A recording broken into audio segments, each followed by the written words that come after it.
Hey, salut la gang, mon nom est Gélin.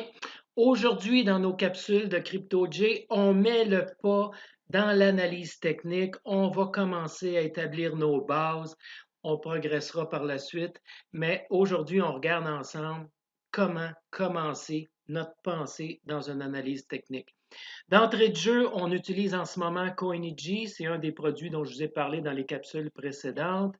Et on regarde ici une belle courbe qui se trouve à être celle de l'Ethereum par rapport au dollar US.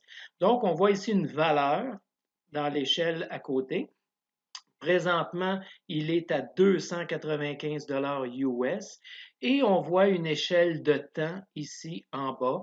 On voit donc une période en ce moment de février à aujourd'hui. Ça, c'est la période de temps sur laquelle on le voit. On va entrer un petit peu plus, on va zoomer à l'intérieur de ça pour arriver ici à voir l'échantillonnage sur lequel on regarde en ce moment. Alors, comme vous voyez, moi, j'utilise le principe de chandelle.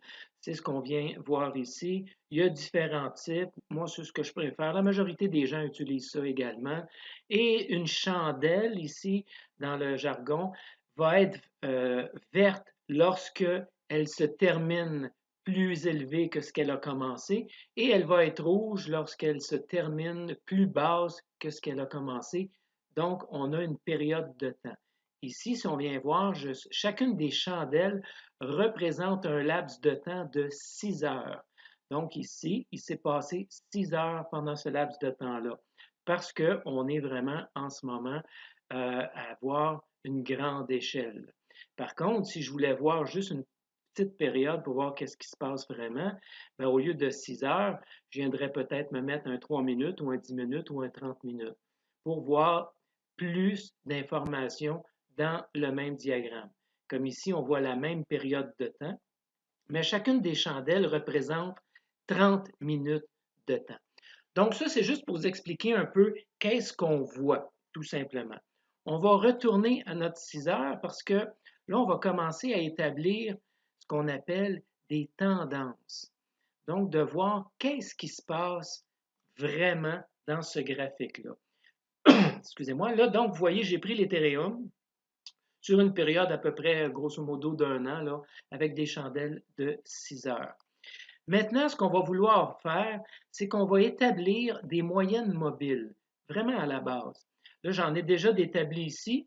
On va les allumer au fur et à mesure. La première que j'utilise, moi, c'est une moyenne mobile qu'on appelle 8. Donc, c'est 8 événements.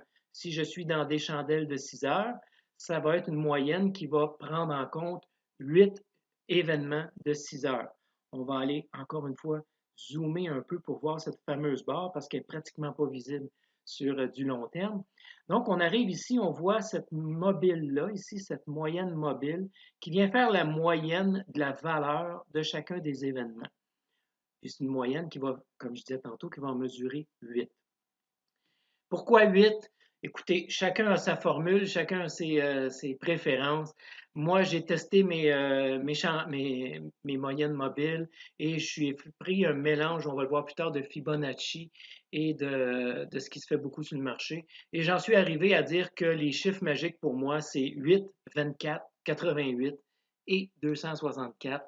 On va voir pourquoi. Donc, je reviens ici. On a notre petite ligne qui est à 8 au niveau de la moyenne mobile. On en rajoute une autre. On va rajouter la 24. Donc, déjà, la 24, elle bouge moins vite. Donc, elle prend une moyenne de plus d'événements. Donc, elle va faire une moyenne à 24 événements au lieu de 8.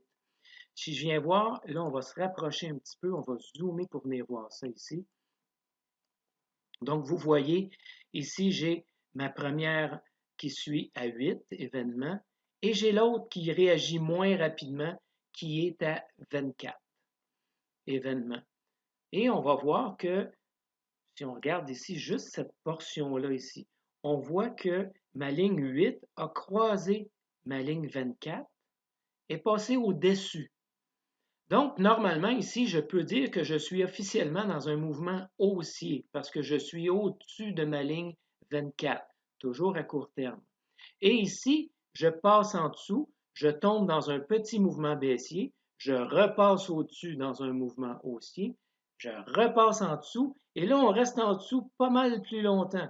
On va tasser ça ici. On voit qu'on reste en dessous pas mal plus longtemps avant d'arriver à un mouvement, encore une fois, qu'on repasse au-dessus. Ici, on ne sait pas trop si on passe au-dessus ou en dessous, on hésite. Et là, on retourne en dessous encore et dans un mouvement baissier. Donc, si on remarque, notre ligne de 24, ici, elle s'en va par en haut. À un moment donné, elle atteint un sommet et elle commence à descendre. Donc, ici, ça nous indique que ce qui s'en vient devrait être pas mal un bout qui descend. Qu'est-ce que ça nous dit, ces lignes-là? On va enlever nos chandelles pour que on va voir un petit peu mieux. Donc, on va enlever les volumes et on va enlever ici les chandelles. Donc, on voit ici nos lignes, ce qu'ils nous disent, c'est que si à court terme, encore une fois, sur une période de quelques semaines, si on avait eu à acheter ici, on aurait eu un signal à dire notre ligne elle vient de se séparer, notre ligne de 8 jours vient de se séparer de notre 24. Ça aurait été le temps d'acheter. Toujours à court terme, ici, on aurait eu un signal qui nous dit ouh, ça serait le temps de vendre. Si je regarde juste cette période-là, j'aurais fait ici, avec l'Ethereum, on aurait fait à peu près 80% de profit, juste dans cette période-là ici. Donc, d'acheter là et de revendre là, on ne sait pas ce qui se passe. On se met comme ça, là. On n'a aucune idée qu'est-ce qui se passe dans le futur, mais on aurait fait 80% de profit. Là, on aurait attendu la prochaine ligne d'achat ici. Ah, ça se recroise. On aurait acheté ici. Et on aurait continué. Ah, croise pas. On est sur le bord. On est nerveux. Qu'est-ce qu'on fait? On est nerveux. On en veut une partie. On est gambler. On le garde. On y touche pas. Ça continue à monter. Tendance à vouloir repasser. Mais les lignes ne se croisent pas encore. On en veut une partie ou on continue? Rendu ici, par contre, on voit qu'on a un gros pic et le pic qui descend et on a une ligne qui croise ici. Là, à ce moment-là, on se dit, oups, on ne pousse pas notre lock, on vend. Donc, dans cette période-là, ici, si on prend toujours l'Ethereum, on aurait fait un autre. Ici, ça donne 97% de profit de là à là. Même que, dépendamment, on est à 100%. Donc, vous pouvez voir ici que on pourrait facilement acheter ici, attendre et vendre ici. Quand on connaît le futur, ça va bien. Mais quand on ne connaît pas le futur puis qu'on arrive ici, est-ce qu'il va continuer à descendre ou s'il va remonter? Donc, on joue safe, on vient vendre. Habituellement, encore une fois, ça va dépendre des mentalités de trading. Les gens peuvent dire, moi, je préfère faire beaucoup de trades dans un court laps de temps à moins de profit. Il y en a d'autres qui vont dire, moi, j'ai pas beaucoup de temps à m'en occuper, je les suis un peu comme ça de temps en temps, j'y vais pour le long terme. Donc ici, l'exemple qu'on vient de voir, on vient de voir l'exemple un peu pour du moyen puis du long terme. On va allumer notre moyenne mobile de 88. Là, ici, c'est encore plus évident lorsqu'on est dans du long terme. Vous voyez ici, on est passé au-dessus de la 88. On est venu se coller dessus, mais on ne l'a pas traversé. On a continué à monter. Mais ici, là, on venait confirmer avec la moyenne 88 qu'on était en descente. Donc, quelqu'un qui n'aurait pas vendu ici, qui aurait pris une chance, ici, là, il y avait un signal solide de dire il serait vraiment temps que tu vendes là, parce qu'on s'en va dans un mouvement baissier. Donc, on aurait vu ici la courbe baissière. Encore une fois, il n'y a pas de recette magique, ce n'est pas efficace à 100%. Là. Il y a un pourcentage de vrai, il y a un pourcentage où ça fait ce qu'on pense, il y a un pourcentage où ça ne fait pas tout ce qu'on pense. Mais normalement, ce sont des bons indicateurs qui nous permettent de prendre des décisions un peu plus éclairées sur une période de temps donnée. On va allumer celle qu'on utilise le moins souvent. Ça, c'est vraiment du très long terme. C'est une moyenne que j'utilise à 264 événements. Donc, celle-là ici, elle me permet de voir tout simplement que mon mouvement baissier ou haussier est en cours ici. Il monte, léger repli, mais toujours en hausse, léger repli. Donc, si on avait à parier sur le long terme ici, on dirait, il pourrait continuer à monter en suivant cette courbe blanche-là. Si on enlevait la courbe à 264, qu'est-ce qu'on dirait? On dirait oui, ici il varie, et là il y a dans une indécision, il y a comme un petit mouvement de côté, mais il a l'air à vouloir continuer par en haut.